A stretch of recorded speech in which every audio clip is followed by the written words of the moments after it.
네, 지난 시간에 1장을 했고 이번 주에는 2장 자외선 가시성 분광 방법법에 대해 시작하겠습니다. 오늘은 아마 주로 이렇게 자외선 가시선의 어떤 특성이라든지 거기에 대해서 좀 설명을 좀 많이 할 겁니다. 수식도 조금 나오긴 하는데 실제 뒤에 문제 푸는 데 있어서는 사실은 수식이 그렇게 필요하지 않습니다. 아주 간단한 공식만 이용하기 때문에 그래도 한번 지난 학기 때 환경공업수학에서 완전 미분 방정식 해서 미분 방정식이 환경공학에 들어가면 그렇게 많이 사용되지는 않는다. 아주 간단한 수식 이 정도만 알면 된다라고 얘기를 했는데 오늘 아마 그 식이 한번 나올 겁니다. 그 식에 대해서 한번 유도를 한번 해보고 그 외에는 그냥 지난 시간에 했던 것에서 약간 연장입니다. 용어가 약간은 좀 어려울 수 있습니다. 어려울 수 있는데 제가 용어는 나올 때마다 계속 설명해 줄 겁니다. 자, 보겠습니다. 자, 자외선 가시성 분광 방도법이라고 하는 것 자체는 뭐냐? 여러 가지 파장이 여러 개가 있다. 그죠? 우주선, 그다음에 마이크로웨이브선, 그다음 자외선, 가시선, 적외선, X선, 감마선 종류가 많이 있습니다. 그 중에서 파장이 자외선과 가시선. 자외선은 파장이 380 이하, 약간 더 짧은. 그러니까는 자외선이니까 자자가 보라색이니까 보라색보다 파장이 더 짧은 파장. 가시선은 가시광선, 그죠? 빨주노초 파남보 380에서 780인가요? 그 정도 되면 우리 눈에 보이는 파장. 즉, 이 파장을 이용해서 어떤 분광 방도법을 쓰겠다라는 겁니다. 이 용어 자체에 대해서 이 장에서 나옵니다. 뒤에서 나오기 때문에 한 번 더 나중에 설명하겠습니다. 자, 이 분광법이라는 말 자체는 뭐냐? 그러면 어떤 분자의 구조, 분자의 성질을 규명하는 여러 가지 방법 중에서 분자 내의 에너지와 빛 에너지, 밑에 빛 에너지란 말은 그냥 파장입니다. 파장. 특정 빛이란 말은 파장을 가지기 때문에 특정 파장을 가지는 빛과의 상호작용. 사실 이 상호작용이란 말은 빛을 흡수한다, 안 한답니다. 그러니까 사람들이 보면 나는 술을 잘 마시는 사람, 혹은 술을 못 마시는 사람이 있고, 나는 술을 마셔도 소주가 맞는 사람, 맥주가 맞는 사람 있고, 음식도 보면 나는 이태리 요리 좋아하는 사람, 중국 요리 좋아하는 사람이 있죠. 그죠? 분자 또한 빛을 흡수하긴 하는데 흡수를 할 때 내가 좋아하는 파장, 나는 380 나노미터 파장을 좋아한다. 그렇다면 380 나노미터의 파장을 흡수하겠지만 다른 파장은 어떻게 되느냐? 흡수를 잘 안 한다. 그 말입니다. 안 하는 건 아니에요. 할 수는 있겠지만 잘 안 한다. 그런데 어떤 파장은 특별히 흡수를 아주 잘해요. 그럼 어떻게 되느냐? 우리는 바로 그 파장, 빛의 흡수를 아주 잘하는 그 파장을 우리가 이용하는 겁니다. 그것을 이용하는 방법을 분광법이라고 합니다. 스펙트로메트리. 스펙트럼 그런 말 많이 들었죠. 스펙트럼. 바로 그게 바로 분광법입니다. 이 장에서는 자외선 가시광선이기 때문에 파장이 상당히 좀 짧은 편입니다. 그리고 여러분도 알다시피 자외선 차단제, 그죠? 선크림 바르죠. 왜 선크림 바릅니까? 자외선을 우리 피부에 닿으면 우리 피부 세포 속에 있는 DNA를 손상시킬 수 있을 만큼의 에너지를 가지고 있습니다. 즉, 에너지가 세다. 가시광선은 에너지가 약하냐? 아닙니다. 이것도 셉니다. 단지 우리 피부에 들어와서 피부암을 일으킬 만큼은 아니지만 그래도 에너지가 매우 세다. 그래서 이 두 개는 사실은 요 정도의 파장이 어떤 분자에 들어가게 되면 분자에 있는 어떤 전자가 전이하게 됩니다. 즉 위로 들뜨게 됩니다. 즉 여러분들이 보면 어떠한 원소, 어떠한 분자는 바닥 상태에 있는데 에너지를 받으면 들뜨게 된다라는 말 들어봤죠, 그죠? 그래서 바닥 상태, 들뜬 상태 들어봤죠, 그죠? 이때 들떴다는 말은 뭐냐? 그만큼의 에너지를 받아서 바닥 상태에서 더 위로 올라갔다는 말입니다. 즉 여기에서도 보면 끝내는 무슨 말이냐면 여기에서도 보면은 자외선 가시선 영역의 빛 에너지, 어떤 특정 파장의 빛을 흡수하게 되면은 이 분자 안에 있는 전자 에너지의 전위를 나타낸다. 이 전위를 나타낸다는 말은 뭐냐? 아까 말한 것처럼 바닥 상태에서 이 전자가 저 위로, 더 높은 에너지 단계로 올라간다. 이것은 한 번 더 그림으로 한번 나타내겠습니다. 이것은 어떠한 분자에 대해서 파장을 뭐 200나노미터, 300나노미터, 400나노미터의 파장을 쭉 쬐줍니다. 쬐주면 자외선 영역에서는 빛을 엄청 잘해요. 흡수란 말, 흡수 잘해요. 근데 가시광선적이 와서는 좀 흡수를 좀 덜하는데 특별히 한 520대는 흡수를 또 많이 하네요. 이렇게. 그러면 내가 가지고 있는 것이 자외선을 내는 광원이 없다. 자외선을 내는 어떠한 뭐 램프 이런 게 없다. 그러면은 나는 갖고 있는 게 가시광선을 내는 램프다. 그러면은 그 중에서도 특별히 520 정도를 잘 흡수하니까, 그러니까 우리는 이 520 나노미터의 빛만 이용하면은 저 분자를 측정할 수가 있습니다. 왜냐하면 저 분자는 520 나노미터의 파장을 해서 빛을 잘 흡수하기 때문입니다. 약간 더 구체적으로 보면, 다시 설명하면은 이게 지난 시간 챕터 1에 그림 1-3에 나옵니다. 그림 1-3. 이 그림 다시 보면 여기 있죠. 어떠한 에너지를 받으면 바닥 상태의 전자중이 되어 있습니다. 바닥 상태에 있다가 이것이 에너지를 꽝 받으면 이게 들뜨게 됩니다. 들떠서 위로 올라가요. 그래서 여기 보면 첫째 들뜬 에너지 이렇게 되어 있죠. 그러니까 이만큼 올라갈 수가 있습니다. 이만큼 에너지가 크기 때문에. 그런데 만약에 에너지가 작으면 어떻게 될까요?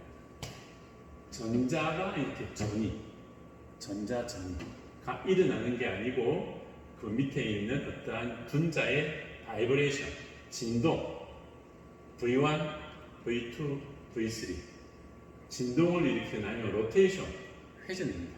회전은 요 정도, 조금씩밖에 안 움직여요. 그러니까 흔히는 뭐냐, 에너지의 크기는 전자전이가 가장 크고, 전자전이가 이만큼 크기 때문에 가장 크고, 그 다음이 진동입니다. 진동, 이 정도. 그 다음이 에너지 회전입니다. 회전은 그만 알겠지만 이 정도면 이 정도. 왜 이렇게 차이 나느냐? 전자전이라고 하는 것은, 전자라는 것은 뭐죠? 여기 원자 핵이 있으면 양성자가 있습니다. 이 안에 전자가 핵이 있으면 내부 전자 말고 체외곽 전자도, 이 전자 또한 이 양성자와 양성자 그리고 전자 마이너스 D죠. 결합이 있습니다. 결합되어 있는데 이것 자체가 이 결합력을 깨고 위로 올라간다 보니까 에너지가 아주 많이 필요해요. 이만큼. 근데 분자 진동이라고 하는 것은 이게 큰 원자 하나, 여기 또 원자 하나, 이 결합이 되어 있습니다. 이렇게. 근데 회전은 이건 쉬워요. 아마 여러분들 저한테 와가지고 내가 꽉 있으면은 제 손을 돌려봐라 그러면 누구라도 여학생이 와서라도 이거 돌릴 수 있습니다. 근데 만약에 이걸 갖다가 이렇게 돌려라 그러면은 제가 약간만 힘주면 여학생들은 이렇게 못 돌릴 수 있어요. 그 말은 뭐냐? 회전은 이렇게 하기 쉬운데 진동 이렇게 아니면 이렇게 하는 것은 에너지가 많이 듭니다. 아마 여러분들이 그냥 손으로 해보세요. 이건 쉬운데 본인이 이렇게 돌리려고 해도 힘들 거예요. 그죠? 그만큼 뭐냐? 에너지가 다르다. 그런데 여기에서는 분광강도법에 사용되어진 파장이 자외선 그리고 가시선이기 때문에 파장이 짧아서 에너지가 크다. 그래서 요 정도가 아니고 전자전을 일으킨다. 전자가 바닥 상태에서 위에 들뜬 상태로 가게 된다. 그 말을 바로 여기에 하고 있습니다. 알았죠? 저 밑에 보시면 자외선 가시선 분광법은 분자의 전자구조적 성질을 알아내는 가장 강력한 수단 중의 하나이다. 그래서 이것은 어떤 분자의 구조뿐만 아니라 농도까지도 알아내는데 아주 유익합니다. 그렇죠?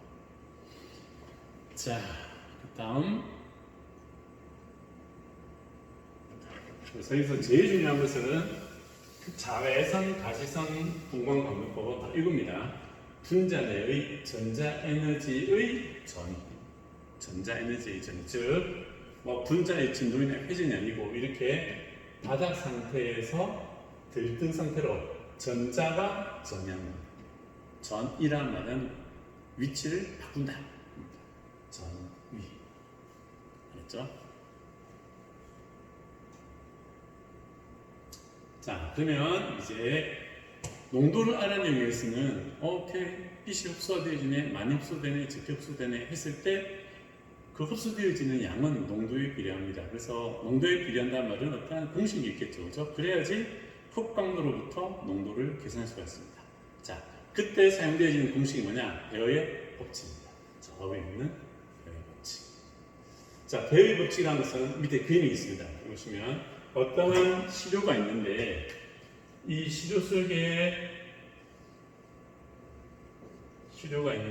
시료 속의 농도가 C다. 농도가 C라고 했습니다. 여기에 빛을 쬐면은 빛은 초기의 농도는 광량 P제로입니다. 초기의 광량 P제로. 그리고 여기에 어느 정도 흡수가 되겠죠? 흡수되고 나오는 빛이 이제 P가 됩니다. 그럴 때 초기의 광량분에 나온 빛, 이것은 투과 되어진 거죠, 그렇죠? 투과 되어져서 나온 것, 초기에 비해서 얼마나 나왔느냐, 이것이 바로 투광도가 됩니다. 투광도. 처음에 빛이 1이었는데 나온 빛은 0.9다. 투광도는 0.9입니다. 이걸 갖다가 퍼센트 투광도로 나타낸다는 말은 뭐냐? 투광도를 100분율로 나타내라. 여기 곱하기 100, 90%. 투광도는 0.9, 퍼센트 투광도는 90%. 간단하죠, 그죠? 자, 그 다음에 실제로 보면 우리는 뭐냐면 이게 이름도 많이 나옵니다. 이렇게 흡광 분광법. 우리는 흡수되어진 종류를 잽니다. 그래서 보통 우리가 투광도 뭐 계산상으로 투광도도 나오겠지만 실제로는 우리는 흡광법입니다. 흡광법. 빛을 얼마나 흡수했느냐. 그때 이거 공식은 뭐냐? 이겁니다.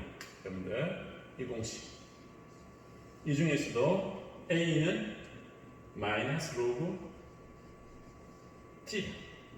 그러니까 투광도에다가 로그를 칠해서 마이너스를 쳤습니다. 왜 굳이 이렇게 복잡하게 식을 만들었느냐? 이거 보시면 안 됩니다. 자, 이걸 보시면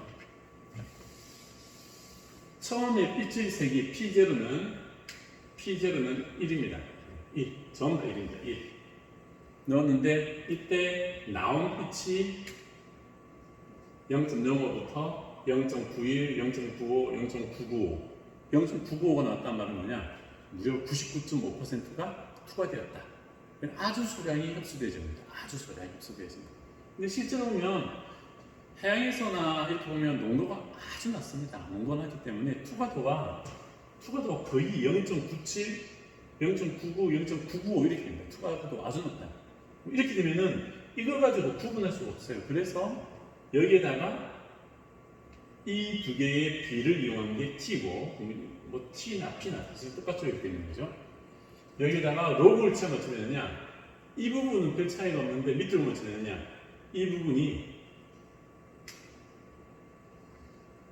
값이 여기는 변화가 얼마 없는데 이쪽은 로그를 취하니까 변화가 0.02에서 0.013 절반으로 또 3분의 1로 또 2분의 1. 그죠?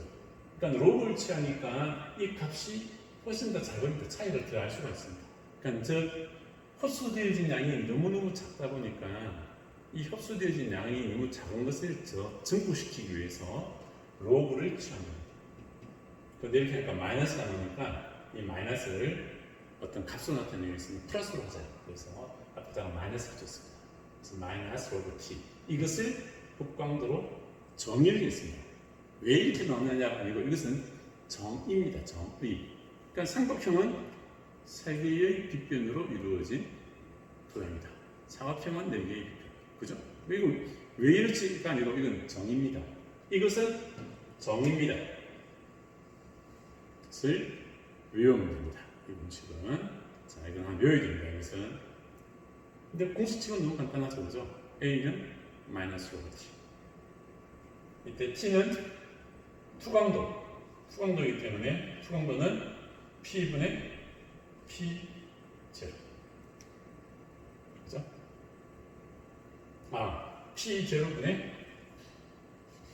P0분의 P. 그러니까 마이너스가 올라가면은 로그 P20분의 P의 마이너스 1선. 역수란 말이죠. 그죠? 로그 P분의 P0 라고 쓴 게 바로 여기 있습니다. 그죠? 그러니까는 굳이 이것을 외울 필요는 없고, 이건 굳이 외울 필요 없이 이것만 외우면 T의 정의는 여러분들이 알고 있으니까 투광도의 정의는 초기의 광량분의 나온 광량이라는 걸 알고 있기 때문에 이 공식만 외우면은 이 공식과 이 공식을 이용해서 이 첫 번째 이것을 우리가 알 수가 있습니다. 그죠? 자, 하나의 공식 나왔습니다. 노트에다 꼭 적어 놓으시기 바랍니다. 자, 이게 시작입니다. 이렇게 해서 실제로 A라고 흑광도라고 하는 것은 쉽게 예상할 수 있습니다. 농도에 비례한다. 농도에 비례한다. 이때 이 농도는 몰 농도입니다. 몰 농도. 비례하기 때문에 비례상수 K가 필요하다. 이때 비례상수를 갖다가 E라고 했습니다. E, 몰 흑광계수. 오케이. A라고 하는 것은 농도에 비례하는데 얼마만큼 비례하느냐 계산을 해봤더니 그 기울기가 몰 흑광계수이더라.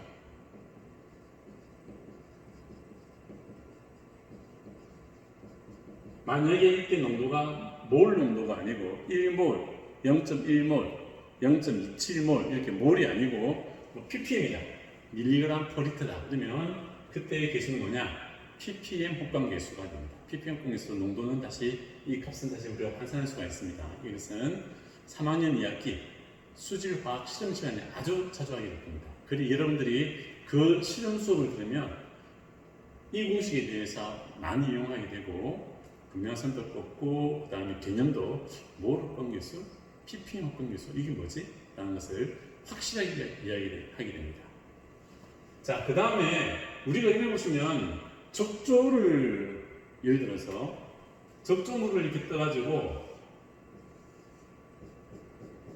이것을 옆에서 보면 이게 진하게 보입니다. 진하게 보이는데 예를 들어서 이 물을 다 똑같은 물을 이런 시험만에 담고 옆에서 보면은 어떻게 되느냐? 옆에서 보면 색깔이 빨갛게 보이지가 않아요. 쉽게 말해서 배 타고 가다가 저쪽에 보면 빨간 물 쫙 보여요. 그래서 저기는 적조가 있네 해서 직접 가가지고 저기에서 물을 떴습니다. 물을 떠서 딱 보면은 전혀 빨갛게 보이지가 않아요. 그냥 바닷물 같아 보여요. 근데 분명히 멀리서 보면 빨간색이에요. 그게 뭐냐면 멀리서 볼 때는 여기에 빨간색이 조금씩 있는 게 중복돼서 다 보인다. 겹쳐서. 즉 이만큼의 길이가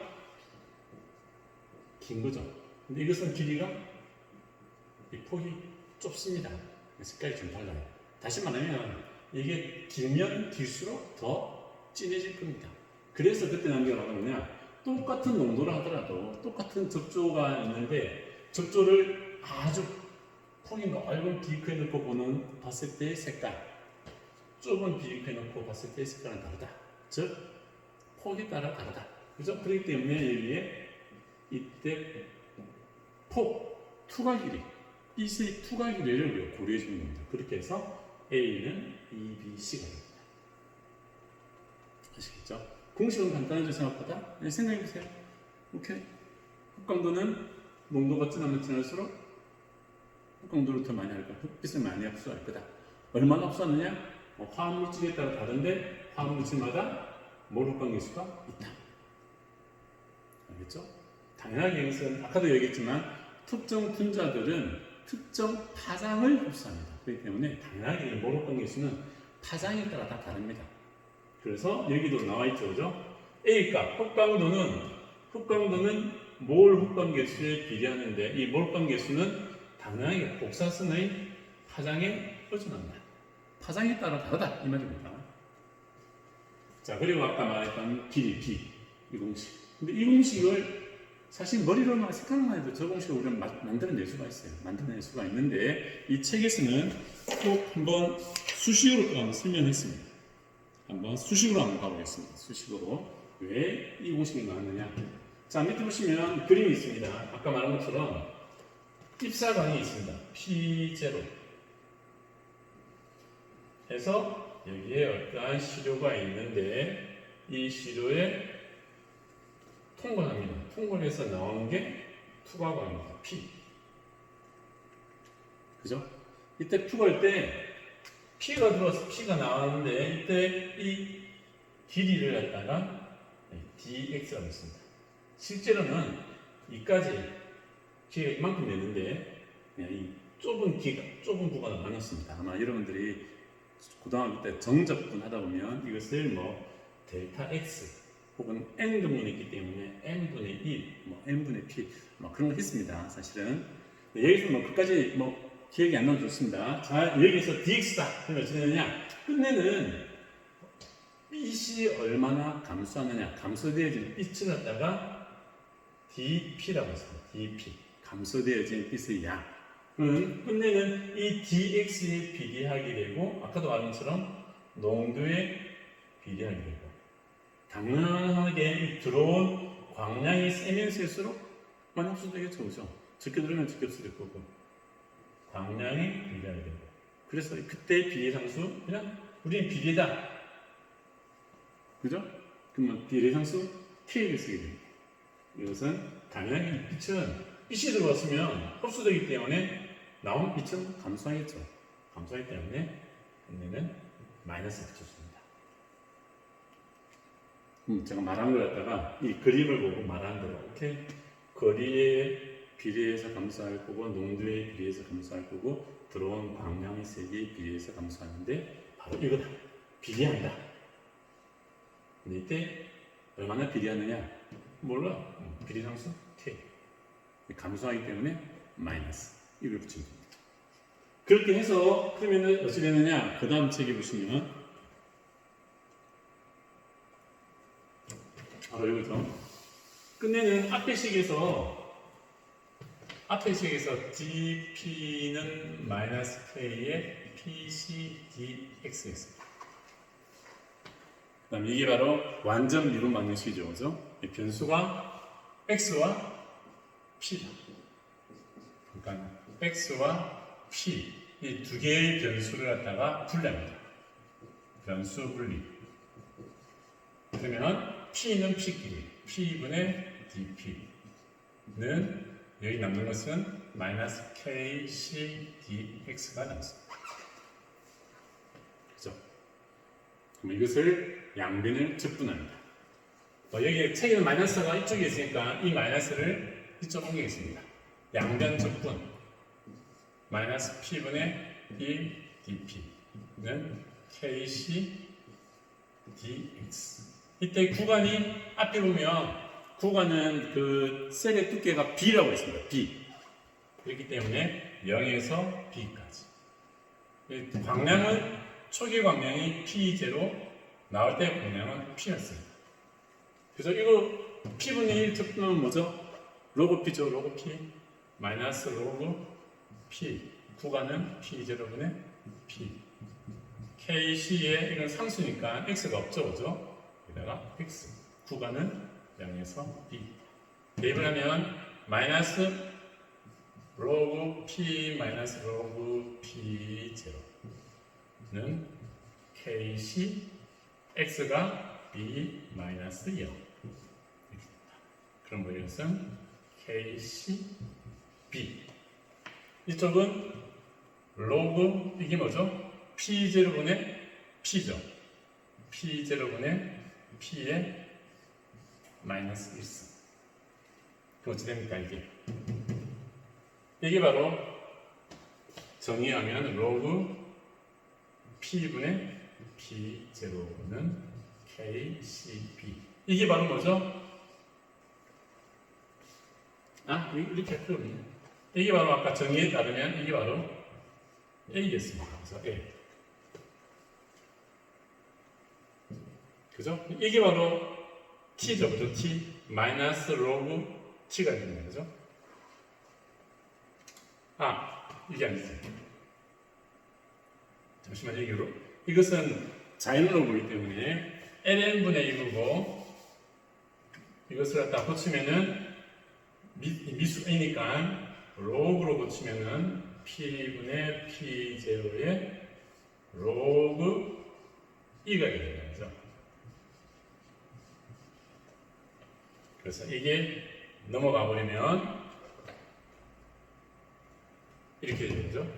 그래서 이걸 넘깁니다. 넘기면 로그 p분의 p0는 로그 2 곱하기 kcb. 이게 바로 뭐죠? 이게 정의에 따라서 이게 바로 흑건도입니다. a는 이것을 로그 2 계산하면 이게 뭐 0. 얼마 나올 겁니다. 또 계산한 게 바로 뭐냐? 이 부분을 우리가 묶어서 2라고 하잖아. 그러니까 이것을 몰 합방 대수라고 하자라고 한 겁니다. 그래서 이 공식이 드디어 나오게 됩니다. 자, 다시 말씀드리면 이것은 끝내는 앞에 있는 이 그림, 밑에 있는 그림이 있었죠. 우선 이런 그림. 이 그림으로부터 수식을 하나 만들고, 이런 수식을 만들고, 이 수식에서 변수 분리를 이용하면은, 변수 분리를 이용하고 적분을 하면은 끝내는 a는 로그 p분의 p0 마이너스 로그 t. 이건 정의입니다. 정의. 이 정의에 따라서 이걸 이용하면은 끝내는 이 공식이 나오게 됐습니다. 근데 뭐 공식 유도는 조금 뭐 번거롭다라고 할지 몰라도 이 공식은 아주 간단합니다. 그죠? 공식은 빛이 통과하는 투과 길이가 길면 길수록 흑광도는 많아질 것이다. 이때 이 시료의 용액이 진하면 진할수록 많이 흡수할 것이다. 뭐 당연한 거죠, 그죠? 자, 거기에 대해서 했고 이제 바로 이게 바로 뭐냐? 베어의 법칙이에요. 베어의 법칙. 자, 물론 이 법칙은 모든 곳에 다 만족하지는 않습니다. 한계가 있습니다. 이 한계에 대해서는 2교시에 하도록 하겠습니다.